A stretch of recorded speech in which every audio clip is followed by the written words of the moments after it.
After a couple of weeks in positive territory, the average sale price in the full metro area dramatically dropped to 5% below where it was last year at this time. What's that mean going forward? How's buyer demand holding on? What's that mean for the supply side of the equation? Well, let's get into the numbers.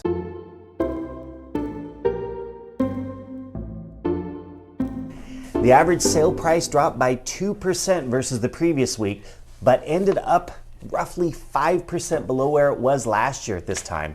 I looked through my notes from last year, and the average sale price was pretty strong going into July, obviously with much better interest rates than what we have right now, but also ended the month much weaker. This year we started June pretty strong, but we seem to be losing steam. We'll see over the next 2 or 3 weeks if that softening turns into a trend. The number of new pending deals was down 7% versus the previous week, which might show some softening in demand. However, we still landed near the midpoint of what we've been seeing over the past several weeks, so still not so bad. I looked up the number of lockbox opens, another measure of buyer activity that we follow, and I saw that the number in Oregon was up by 2.5% and in Washington up by 6.25% versus last year at this time.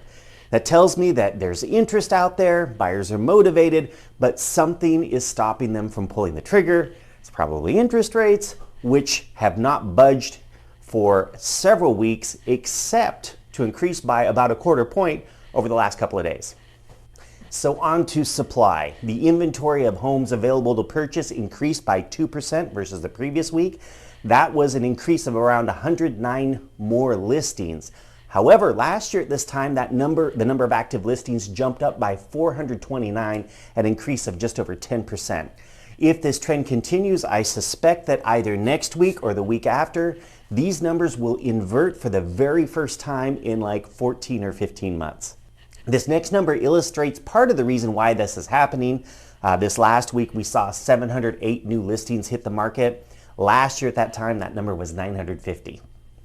On average, sellers had to discount 1.6% off their original asking price in order to sell. The week before that, that number was just over 100%, and the week before that, it was almost 101%, meaning that sellers on average were getting 1% over their original asking price.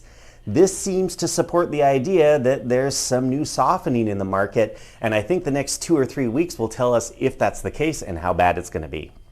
Congratulations, you made it to the end of the video. Go ahead and reward yourself with a thumbs up and a subscribe if you haven't done that already. And as always, if you found this content helpful or informative, please share it with someone who you think might need it.